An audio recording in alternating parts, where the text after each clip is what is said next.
Yes, I am getting the "You are live" message from StreamYard. Guys, what is up? What's going on out there today? Hope you're having a great day so far, wherever you are. As you catch the live version, here we are, Steamboat Springs, Colorado, 8 a.m. Mountain Time on a Wednesday. Yes, what is that? The 3rd of what? Is that right? No, it's the 4th. The 4th of August. Anyway, the date is next to the number 3 on my watch. Come on, let's get a little papage going in there, right? Let's get those brainstem popping this morning. Anyway, hope all is well this morning. Hey guys, what I've got for you today is I got another episode of What's the Right Shot? A singles point. I'm going to tee up here for you in just a second. And before we get into it, let's see, what do we got? This Friday, we got the great Jeff Jackets. Day after tomorrow, Jeff's going to join us with another rant. Who knows what? There's always something that's bugging that young man's mind about tennis and what we need to kind of get real about. That's kind of his deal. Reality as opposed to theory. Always good stuff. So be looking for that this Friday, the 6th. The 6th of August at 7 a.m. Pacific, 8 a.m. Mountain, and so on down the line.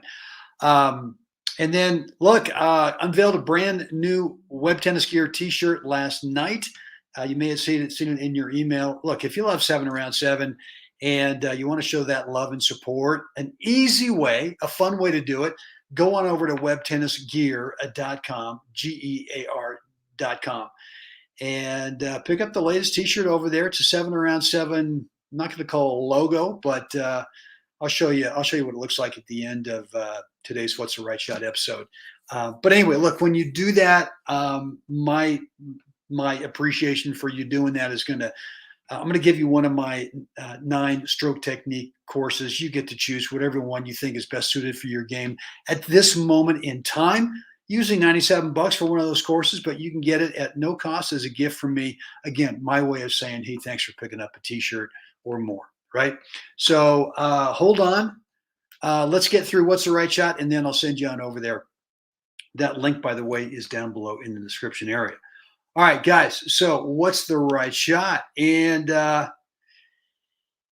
here we go. This was taken a few years ago in Minneapolis, playing the National Indoor 65s.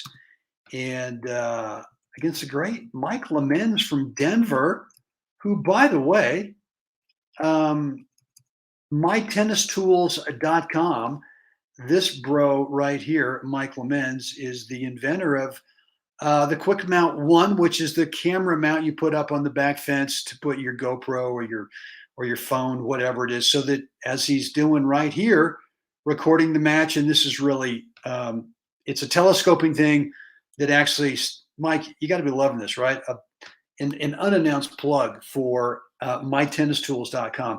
Anyway, telescopes down into your tennis bag. It's super convenient. Anyway, there you go. So Mike's going to play what I think is a really tough forehand, down low, dipping, and now I got to play a half volley, right? This is going to be a half volley. So, I've got decent court position. I'm inside the service line over there. And I can maybe out of my peripheral see that Mike's moving forward, right? He really hasn't backed up on this. And this is, I think, one of the great keys with not only a passing shot attempt, but also just trying to make this a 2-shot play on his part, right? He's taking the ball early, taking it on the rise, not backing up.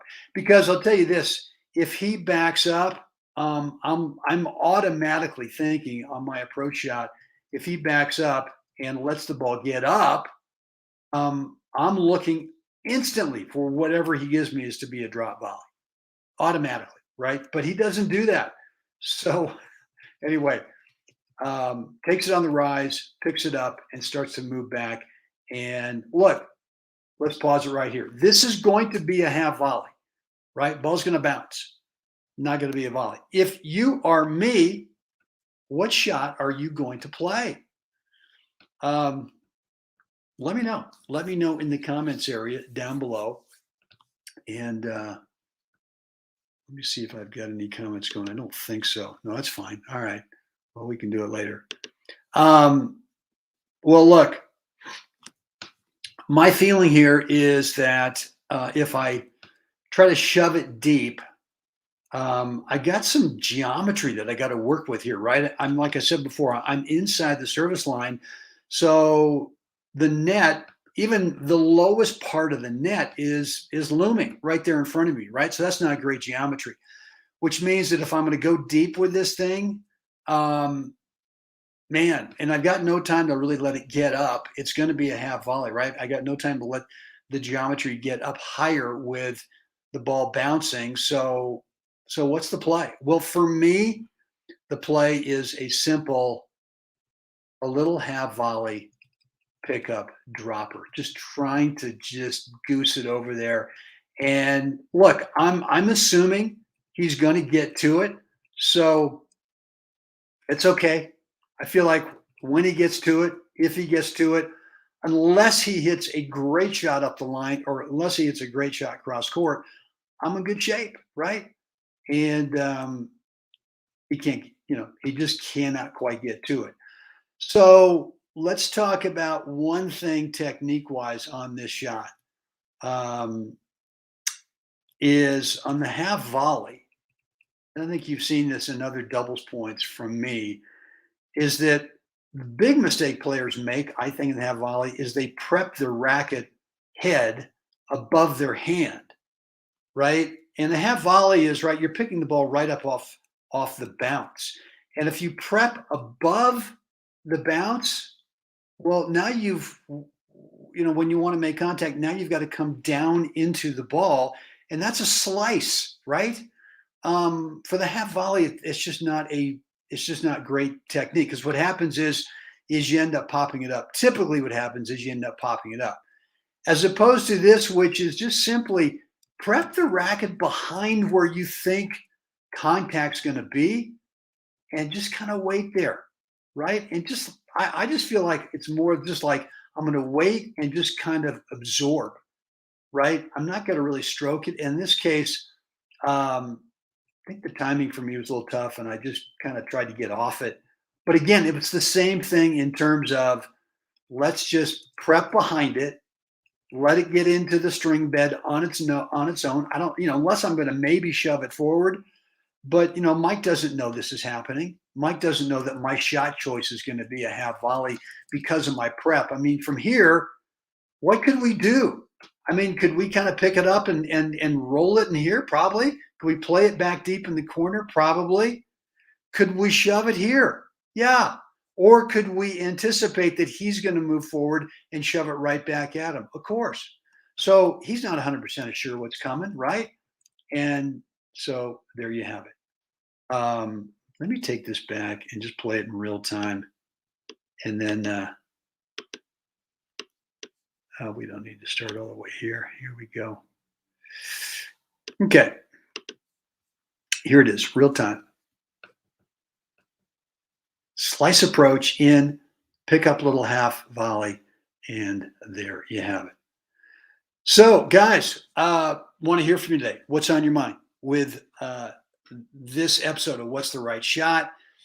Strategy-wise, tactic-wise, technique-wise, maybe there's some other part of your game that you got a question or comment about down below in the comments area. You can do that. You can also shoot me an email, brent@webtennis.com. Guys, here is that new t-shirt that I mentioned at the very top of today's 7 Around 7. It's the daily 7 Around 7 youtube.com/webtennis t-shirt.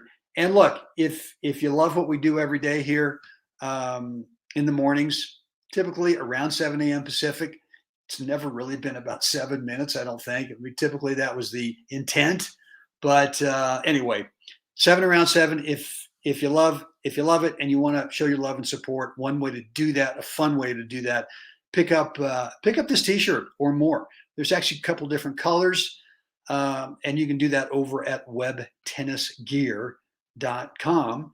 And when you do that, I'm going to give you, as my way of saying thanks, a free $97 stroke technique course. There's 9 of them you get to choose from. Get to choose whatever one you want. Again, as my way of saying thanks for your support. So there you have it. Yeah. All right. It's time, guys, for us to get out there, help someone else have a spectacular day. Guys, I'll see you again tomorrow.